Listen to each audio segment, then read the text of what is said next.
चलिए हम स्टार्ट करते हैं।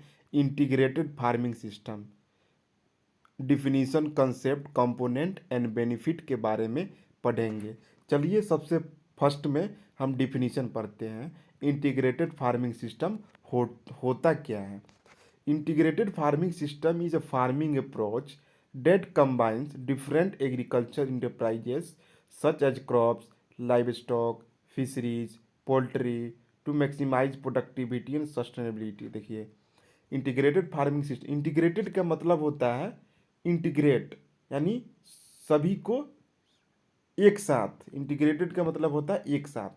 इंटीग्रेटेड फार्मिंग सिस्टम में जितने भी इंटरप्राइज होते हैं, एग्रीकल्चर इंटरप्राइज होते हैं, उनको कंबाइन करके फार्मिंग किया जाता है।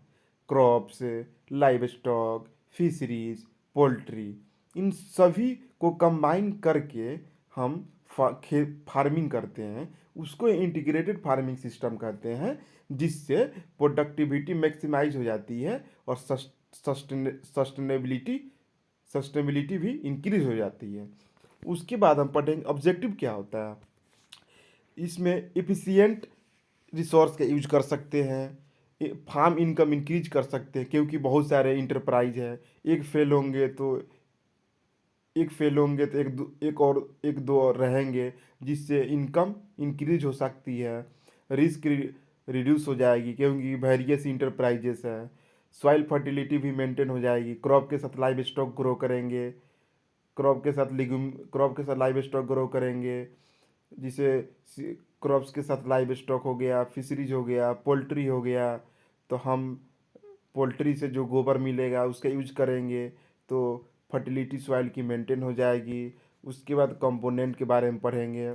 Crop production, live stock, fisheries, poultry, agro forestry, इसमें क्रॉप प्रोडक्शन भी आते हैं, क्योंकि क्रॉप प्रोडक्शन लाइव स्टॉक भी ग्रो कर सकते हैं, लाइव स्टॉक के साथ फिशरीज भी ग्रो कर सकते हैं। ऐसे ऐसे कंबाइन करके हम इसमें फार्मिंग करते हैं। इसके की फीचर्स क्या होता है? वेस्ट का रिसाइकलिंग कर सकते हैं, डाइवर्सिफिकेशन होता है, सस्टेनेबिलिटी को इम्प्रूव कर सकते हैं, लो एक्सटर्नल इनपुट लो होता है। Advantage, higher productivity, better income stability, मैंने इसमें प्रोडक्टिविटी हायर होता है, क्योंकि वेरियस इंटरप्राइजेज को कंबाइन करके फार्मिंग करते हैं। बेटर इनकम स्टेबिलिटी, मैंने इनकम स्टेबल होता है, ये इको फ्रेंडली होता है, इससे पोल्यूशन नहीं होता है, इससे एम्प्लॉयमेंट भी जनरेट कर सकते हैं, क्योंकि वेरियस वेरियस इंटरप्राइजेस को हम एक साथ फार्मिंग करेंगे तो उसमें लेबर की रिक्वायरमेंट हो सकती है। उसके डिसएडवांटेजेस क्या होता है? मैंने स्किल एंड नॉलेज रिक्वायर होना चाहिए।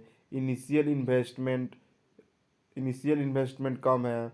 मैनेजमेंट कॉम्प्लेक्सिटी है, क्योंकि एक इंटरप्राइज के साथ बहुत सारे इंटरप्राइज है, उनको भी ध्यान रखना पड़ेगा, इसीलिए मैनेजमेंट या कॉम्प्लेक्स है। आईपीएस आई आईएफएस मॉडल एग्जांपल, क्रॉप के साथ डेयरी, पोल्ट्री एंड फिशरीज। और इसके इम्पोर्टेंस क्या होता है? फूड सिक्योरिटी फूड सिक्योरिटी में हेल्प करता है, इन्वायरमेंट को प्रोटेक्ट करता है, यानी इन्वायरमेंटल डिग्रेडेशन से बचाता है। सस्टेनेबल एग्रीकल्चर, इसमें सस्टेनेबल एग्रीकल्चर को कर सकते हैं, बढ़ावा दिया जाता है। IFSC, sustainable approach for increasing productivity improve farmer livelihood.